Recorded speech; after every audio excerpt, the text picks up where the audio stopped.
Mr. President, I am armed by the explanation of the minority leader that we're not questioning the prerogative of the presiding officer, but we can question the Senate President on issues that are quite legitimate, such as the matters I would like to raise today. Unsettling because, Mr. President, on September 9, in your interview with ANC Head Start with Ms. Karen Davila about the Blue Ribbon Chairman being a lawyer, your answer is, there is no such thing as a rule na dapat abogado yun. Abogado ka nga, di ka naman magaling mag-imbestiga, di ba? So useless. Mr. President, I'd like to put on record, there was no inclination from this representation na meron man lang kaming sinabi na ang chairman ay dapat, chairman ng Blue Ribbon Committee ay dapat abogado. Wala po kaming kahit na shadow ng inclination. Any reference to that matter, wala po kaming sinasabi. Ngayon po, yung sinasabing abogado ka nga, di ka naman magaling mag-imbestiga, hindi ko po alam kung sino po yung tinutukoy ninyo sapagkat narinig din po kayo sa inyong mga interviews. Sinabi niyo po, Mr. President, na maraming dissatisfied sa direction na tinahak po ng aking investigasyon nung ako pa po ay chairman ng Blue Ribbon Committee. Hindi ko po alam kung sino po yung dissatisfied sa mga members natin. Wala naman pong perpekto, Mr. President, pero sa akin pong pananaw ay ginawa ko po yung aking makakaya. Kung meron man po akong pagkukulang, ay humihingi po ako ng tawad sa aking mga kasamahan sa Blue Ribbon Committee. Ngunit hindi ko po sinadya na ilihis sa direksyon ng tamang pag-iimbestiga ang ating Blue Ribbon Committee. Noong September 10 po, 2025, ang programa pong Sa Totoo Lang sa 1PH, nandun po yata si Job Francisco, Chicky Berhel, Cheryl Cosim. Ang sabi po ninyo, with reference to the affidavit of the Discayas, may suspetsa kami na inedit yung affidavit. Mr. President, ito po ay indirect affront to the integrity of this representation. Yung lamang pong pagsuspetsahan niyo na inedit yung affidavit, paano kayo nagsuspetsa? Ano po ang ginamit ninyong batayan at pagsususpetsahan ninyo na maring inedit yung affidavit? Ako po bilang chairman ng Blue Ribbon Committee, nagpakaingat-ingat po ako nung sila po ay sa pamamagitan ng kanilang mga taga-lapit, ay minabuti ko pong hingin sa kanila. Sumulat sila sa akin para malaman ko kung talagang meron silang kagustuhang magpahayag ng kanilang saloobin tungkol sa dinidinig natin sa Blue Ribbon. At gusto kong masatisfy ang sarili ko, Mr. President, kung totoo nga at kung bakit nila gagawin. So nakareceive po ako ng sulat sa kanila, handwritten. At nung malaman ko po na talagang galing sa kanila ang pagpapahayag na voluntaryo, sinabi ko, sige, gawin ninyo.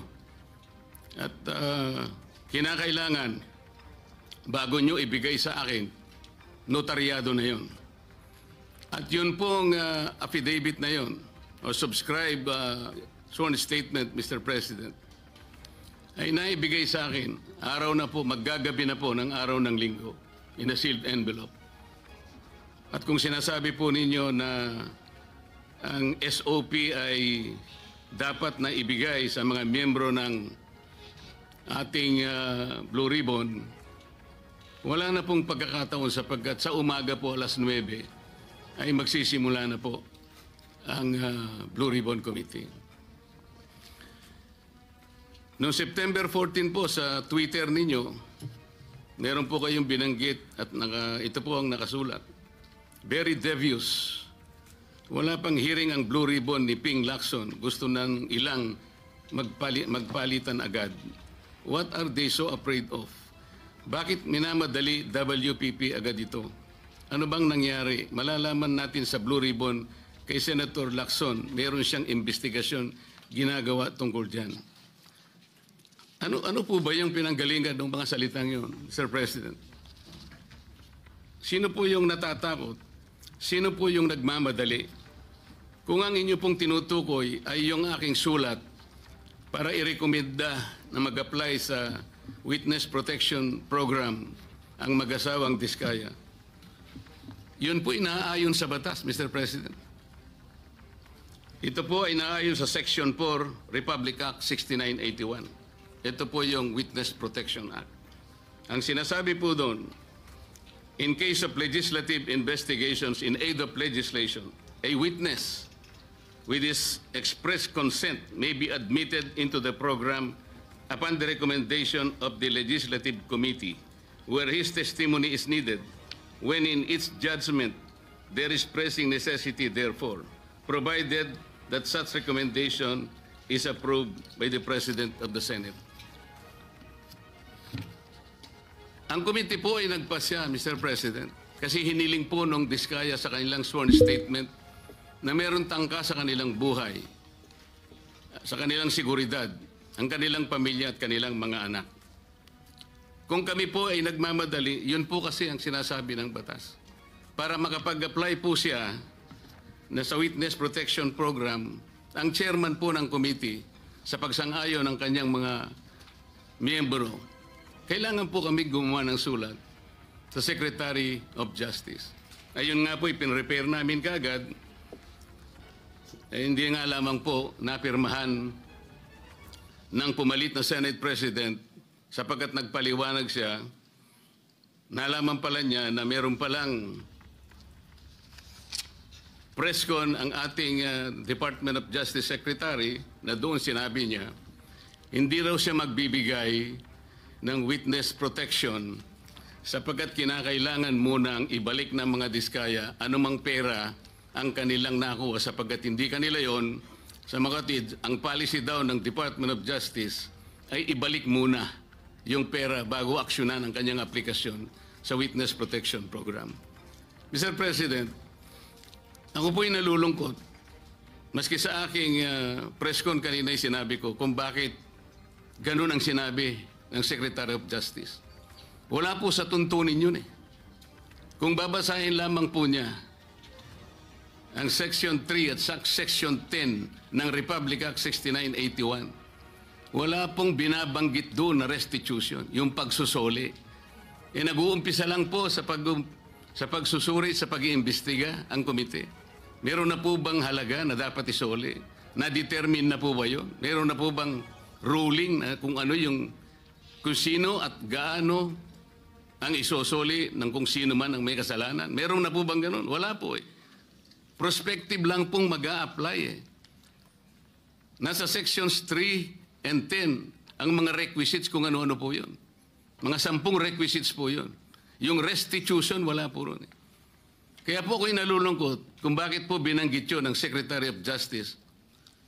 Samantalang, nung pong linggo, bago magkaroon ng hearing noong September 8, nagkausap pa kami at binigyan pa niya ako ng kasiguruhan na sige, ibigay mo na sa kanila ang pangangako na mabibigyan natin sila ng immunity sapagkat tayo naman ay magkapartner sa kagustuhan natin, pati yung Witness Protection Program ay ating maipasakagad.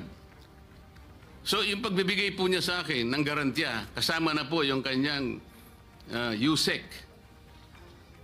Yan ang nagbigay sa akin ng lakas na loob. Kaya ako'y sumulat kagad. Hindi ko alam na babaligtarin ako ng Department of Justice. Ngayon po, Mr. President, yun po ang ginamit ninyong dahilan kung bakit hindi nyo pinirmahan. Sana man lang po ay napakarami naman ninyong mga abogado sa inyong opisina rin. Binasa nyo sana yung batas.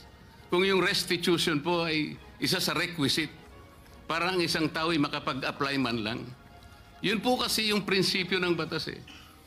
bago siya gumawa ng isang marahas na kapasyahan, alam niyang mag-aalanganin ang buhay niya. Magsasabi siya, nung inaakala niyang maaring makapaglagay sa panganib ng kanyang buhay, kailangan nga bigyan natin din siya ng protection. Yun po yung batas eh. Hindi ko nga po alam kung bakit sasabihin ninyo, bakit may pagmamadali? Dito pa nga po sa sinabi ninyo noong September 13, Mr. President. Ang reading ko, sabi po niyo, camouflage lang yun eh. To put me and the leadership of the Senate under the gun. Kunwari, merong naiinis sila. Kung bakit ko pinirmahan, kung bakit hindi ko pinirmang sulat sa DOJ. Baka may commitment sila to someone, to some people. Is there a commitment somewhere? Baka mayroong nakiusap na pwede silang ipasok sa Witness Protection Program. Lahat po ng ganitong mga pagsususpetsa is a direct affront to the integrity of this representation, Mr. President. As a member of the Senate, bakit po kinakailangan magkaroon tayo ng ganitong pahayag sa publiko na walang basihan ni katitingman? Ito po yung nakakalungkot. Noong September 10, sa bilyonaryo interview with Ms. Corina Sanchez, ang tanong po ni Ms. Corina, Bryce Hernandez natatakot daw po siyang bumalik sa Senado. May basihan po ba ang kanyang pangamba? Yan po yung tanong niya sa ating Senate President. Ang sagot po ng ating Senate President, sabi niya sa House. Makatwid, parang kinonfirm niya. Ang nangyari, yung mga congressmen nag-request na kung pwede daw, huwag ibalik sa Senate dahil meron daw siyang binabanggit na mga senador. So ang ginawa naman ng mga congressmen, nakiusap kay Speaker, si Speaker tinanong sa akin, dahil ang sinasabi raw kung pwede mo nang i-retain. Sabi ko, hindi pwede dahil sa legal custody namin yan eh. Dahil merong contempt dyan sa Senado. Nakikiusap sila kung pwede na wag sa Senate mismo, hindi naman i-retain sa House. Ang umandar sa akin, siyempre, yung tinatawag na parliamentary courtesy. Kasi meron silang nakakontempt doon, yung si Mendoza, gusto rin naman namin kunin yun. Alam ko later, iimbitehan namin yun. So ang nangyayari po, Mr. President, kaya ba dinidiscredit, kaya ba pinagsususpetsahan yung Diskaya sworn affidavit sapagkat may binanggit siyang 17 congressmen? Yun po ba ang dahilan? Bakit naman po nung siya, yung Hernandez ay nag-testify sa House, bakit kagyat nating pinakinggan naman ang kanyang katwiran? Dahil may binanggit naman siya, di umano, na may kasalanan na dalawang kasama natin dito. At saka siya nagsabi na, huwag niyo na akong ibalik doon sapagkat manganganib ang buhay ko. Ang maliwanag po dito, pagka ang nagsasalita si Bryce Hernandez, parang merong kagad pagpapatibay. Parang pinaniwalaan na natin na maaaring manganganib ang buhay niya sapagkat meron siyang binanggit na dalawang kasama natin. Paano yung buhay ng Diskaya na inimbitahan nila doon? Na binigyan na, bigla na lang nating, wala man lang tayong aksyon. Samantalang 17 congressmen ang binanggit niya.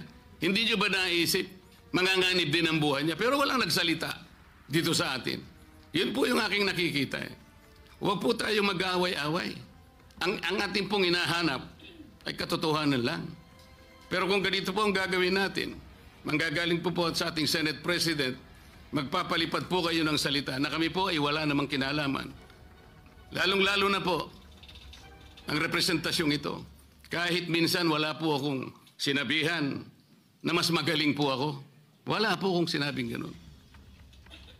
Ang sinabi ko lang, ang pagkakaiba po ng investigasyon ng Senate Blue Ribbon Committee is in aid of legislation. Kung ang direksyon ko pong yon ay mali para sa inyo, nasa sa inyo na po yun. Pero yun po ang nalalaman ko. Sa 3 pagdinig lamang po, nasabi ko na po kanina sa press con, sa 3 pagdinig pa lamang po namin, nakita ko na po ang pangangailangan ng halos 14 na legislative measures na dapat natin kagad na ipasa para sa ganon, maayos natin, ma-address natin kagad ang malalang problema ng corruption sa ating bansa. Maraming salamat po sa pagkakataon, Mr. President. Thank you, Senator Marcoleta. Majority Leader, Yes, Senator Kiko Pangilinan would like to be recognized, Mr. President. an objection? Hearing none, Senator Kiko Pangilinan is recognized. Thank you, Mr. President. This is not an interpellation, just a manifestation. Mr. President, bago pa man naglabas ng affidavit ang mag-asawang Diskaya, nag-comment na po ako dahil narinig ko doon mismo sa hearing nung tinanong siya nung ilang mga senador. Binanggit niya ang mga pangalan at sinabi niyang mula 2022. Hindi bago ng 2022. Wala pa ho silang affidavit noon, tinanong sa kanila sa hearing. Kaya nung pa man, nag-comment na ako. At ako mismo sa comment ko, sabi ko, mukhang Photoshop tsaka edited. Hindi yung testimonya, hindi yung affidavit kasi wala pang affidavit noon eh. Testimonya pa lang nung una o pangalawang hearing. Kaya, in fairness to the Senate President, kung sinabi niyang edited, I was not referring to, this representation was not referring to the affidavit or in any way referring to the chairperson of the Blue Ribbon Committee. I was referring directly to the testimony given during the hearing, public hearing, of the Diskayas that they said they started flood control projects in 2016 and then went on to continue until 2025. And they too said na itong mga binanggit nilang pangalan ay sa 2022 lang. So kahit na wala pa ho yung affidavit, doon pa lamang sa kanilang mga testimonya during the public hearing, nakita ko na mukhang hindi kapani-paniwala. At least this is my view as a lawyer na mukhang kung gagawin silang state witness, kinakailangan buo, hindi edited. And when I refer to edited, sila bilang mga testigo, ine-edit nila. Hindi yung chairman ng komite, hindi yung sa abita. I was not referring to the affidavit. I was referring to their testimony when the affidavit had not yet been actually submitted. Just for the record, Mr. President. Thank you, Senator Pangilinan. In addition, Mr. President, in addition, point number 2, sorry. I was a member and continue to be a member of the committee, the Blue Ribbon Committee. Unfortunately, as was pointed out by the former chairperson, it is the committee that decides as to whether or not we will agree to have a witness taken as in custody to become a witness under the Witness Protection Program. Unfortunately, as a member of the committee, I was not able to read the letter of the chairman then addressed to the Department of Justice. So in that case, Mr. President, sabi siguro kanina, if I heard correctly, nagmamadali dahil nga yung seguridad ng ating mga magiging witness dapat ay paramount. Pero sa akin, mas paramount siguro na may process na ang mga committee members makita man lang yung sulat bago ito'y ma-repair sa Department of Justice. Wala akong nakita, wala po akong nabasa, nakita ko na lang sa dyaryo, Mr. President. Mr. President, kailangan lang masagot yung manifestation ni Senator Kiko. For a while, Importante lang, Senator Marcoleta, Mr. President. you have not been recognized yet. Majority Leader. Yes, Mr. President, we'd like to recognize, he may be allowed, if with the permission of the Senate President, let him allow him to answer, or at least reply to the manifestation of Senator Kiko Pangilinan, and then after we'll recognize our Senate President for his interpellation. Thank you. Thank you, Senator, Mr. President. Wait for a while. Senator Marcoleta is recognized. Thank you. Maalala po natin, Mr. President, na nung pangalawang hearing po ng Blue Ribbon Committee, doon po namin finload yung idea na kung nais po ng mga resource persons, particularly po yung mga 15 contractors na naimbita sa ating Blue Ribbon. Kung gusto ninyo na magsalita kayo, come into the open, pinload po namin sa second hearing yon.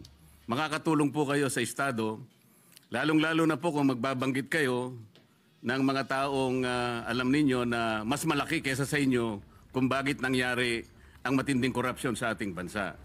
So pinupload po natin yung idea na maaari silang mag-apply under the Witness Protection Program. Kaya po yung una nilang pananalita, nung sila ay wala pa po at hindi pa nakumbinsi siguro na lalabas, iba po yung kanilang testimony sigurado. Ngunit nung malaman nila na may pagkaseryoso naman po yung offer namin, na kung makakatulong po kayo, magsabi na kayo ng totoo, baka po, sabi namin, yung criminal prosecution, madidispense na yon, pinaka most likely siguro, pagdating ng araw, civil liability na lang ang haharapin ninyo.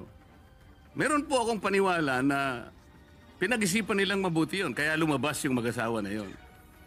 Nung lumabas sila, natural dahil sa magsasabi na sila ng totoo, lalabas po talaga kung anong gusto nilang sabihin. Maring taliwas po doon sa narinig na nauna na pahayag ni Senator Kiko. Sa mga tweet, hindi po pwedeng pagbasihan yung nauna nilang pagsagot sapagkat hindi pa sila nakapagpasya na kanilang sasabihin na kung ano yung nalalaman nilang totoo sa kanilang kalooban. Yun po yung totoong nangyari ron. Kaya hindi po ako naniniwala nang dahil lamang doon sa maaring hindi pareho nung una yung kanyang testimony at doon niya na sinabi yung buong katotohanan ay maaring edited o maaring may pagbabago o hindi pwedeng pagbasihan. Sa aking palagay po, ang pinag-uusapan natin, ano man yung kanilang sinumite, wala pong karapatan ang sino man sa atin na husgahan yun eh. Yun po yung kanilang nalalaman eh. Pagdating po ng araw, ang korte na po ang gagamit doon. Kung sakasakaling matapos po yung investigasyon na ito, nagkaroon po ng committee report at sinumiti po at ang rekomendasyon po ay ipagsakda lahat ang mga tao may kinalaman dito. Yun pong mga ganong klaseng dokumento ay pupunta rin sa korte. And in the final analysis, only the court can determine yung veracity o yung kawalang katwiran, kung meron man, ng mga naunang pahayag. Yun po yung gusto naming mapansin, Mr. President. Salamat po. Thank you, Senator Marcoleta. The Senate President is recognized. Thank you, Mr. President. Thank you, Mr. President. Well, I decided to go down from the rostrum so that I can either answer or debate with any or with any interpellations from our colleagues. No? But let me just try to explain some of the points that were raised that, to me, and that is my opinion, inaccurate yung mga intindi or inaccurate yung perception in these interviews that the media has been conducting with me. Ang totoo nga yan, dami ko pa nga iniiwasan na interview eh. Kukunti pa nga yun eh. Pero whenever I am asked, I come out with my opinion. You don't like my opinion, but you have to respect it. In much the same way as I respect your opinion, whatever it is. No, but when it comes to the issue of legal, there are rules to follow. So let me start with what the minority leader said as far as the Blue Ribbon Committee is concerned and the order. Malinaw sa rules natin eh. A witness cited in contempt may be ordered by detained in such a place as may be designated by the committee alone or, andun yung or with the concurrence of the Senate President by either one detention order.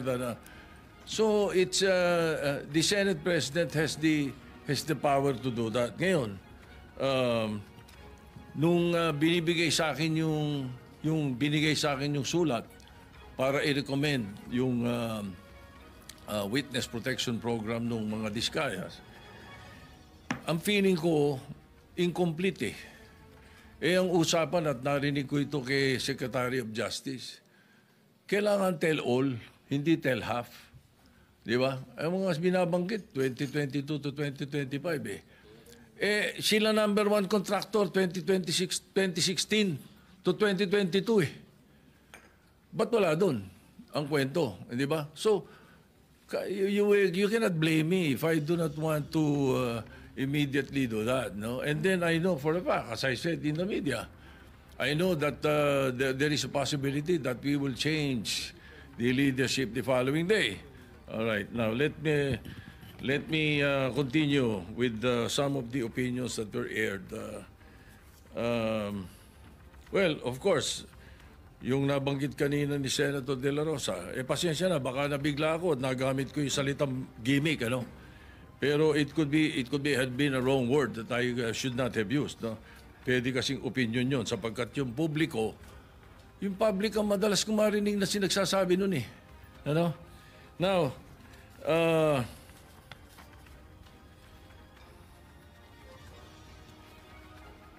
as far as I'm concerned, there's nothing illegal or out of the rules that we have done. My opinion, as aired, kung hindi nyo nagustuhan, pagpasensya nyo ako. Kung hindi nyo nagustuhan yung mga sinabi ko, na opinion ko. Pero I never mentioned names. When I said, baka na-edit, tama yung sinabi ni Senator Pangilinan. Iba yung thinking eh. Bakit iisipin nyo kagad na pinapa-edit ko yung affidavit? Hindi ba? Hindi eh. So, and when I say those things, you should not feel alluded to. Wala naman akong binanggit na pangalan eh. Di ba? And then yung tinatanong, binanggit yung tungkol sa the Blue Ribbon being a lawyer, does not have anything to do with Senator Marcoleta. It was a question by the public. It was a question even by Secretary Claire Castro or Attorney Claire Castro. The question was, di ba kailangan abogado yun? So, that was asked of me. And I said, no. Nothing in the rules says so. Wala naman talaga eh. As a matter of fact, we elected Sani Alvarez as Blue Ribbon Chairman for 2 years. And he is not a lawyer. Binagdebatihan na namin nila Neptali Gonzales yan, sa kanila Ernie Maceda yan, matagal na. Ano? No. He's never a lawyer. Sani Alvarez was not a lawyer. Oh, we even debated about it. No, I am very sure, 100%. Oh. Anyway, so again, no, wala akong binabanggit na gano'n. You should not feel alluded to when I say na among kasi, at tinatanong nila, hindi naman daw abogado Senator Lacson. Magaling na investigador eh. Di ba? Talo niya ng karaniwang abogado. Hindi ko sinabi, si Senator Marcoleta, abogado na yun o sino pang abogado. I never mentioned any name. I was saying, napakadaming abogado sa Pilipinas, libo-libo. So a lawyer who was not well-versed in investigation, mas gusto ko na yung investigador. That was my point. Ano ba? Why will you feel alluded to, Mr. President, if I did not mention your name? Di ba? Now,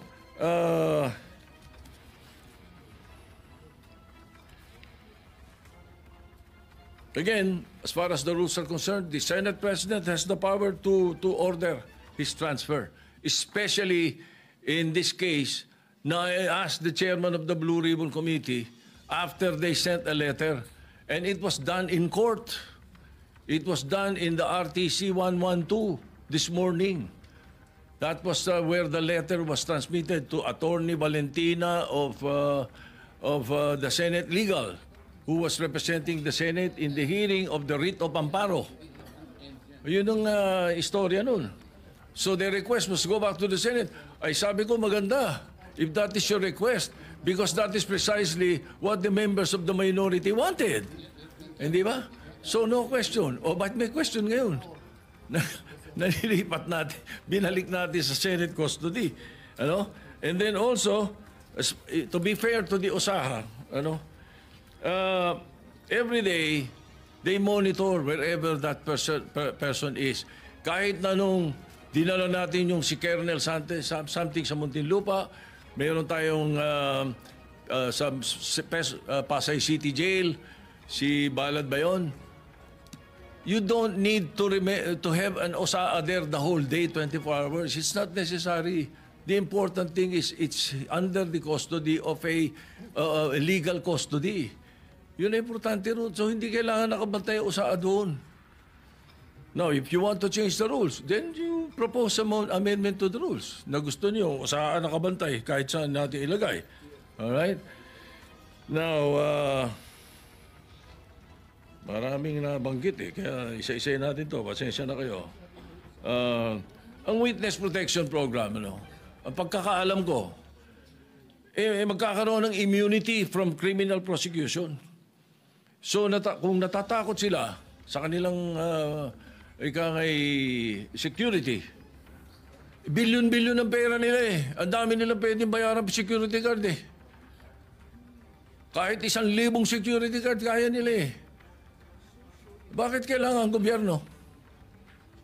Ay galit na ang mga tao dahil hindi nga natin malaman kung ilan yan, kung nangyari nga yan, kung sila nga yan, hindi po ba? Kaya we were just trying to be prudent. Konting konting hinay. Huwag yung sasabihin natin. Kaya sabi ko, ba't tayo nagmamadali? I'm not pertaining to any senator. Bakit, sana do not feel alluded to if I don't mention your name. Di ba? And then, state witness, there is no other direct evidence available for proper prosecution So, it is not applicable to the Discayas. At saka hindi rin pwede sapagkat ang pananaw ng karamihan, ang pananaw ng taong bayan, sila most guilty. Ang pwede sa Witness Protection Program, yun, not the most guilty. Yun ang sinasabi ng batas. Anyway, as I said, the Senate President has the power to order the transfer. And if I have used a word that does not conform to your palate, then pagpasensyahan nyo. Pag ganun, bagkat karamihan ng binanggit ko, opinion ko. Kung ako ini-interview ng media, I always, as far as I'm concerned, tell the truth. Pag ang media kausap mo taong bayan Ganun yun. Kaya iniiwasan ko na hindi ako magsabi ng totoo. Kung opinion ko hiningi, binibigay ko opinion ko, hindi ko tinatago. So if you don't like my opinion, I'm sorry, Mr. President. But that's how it is.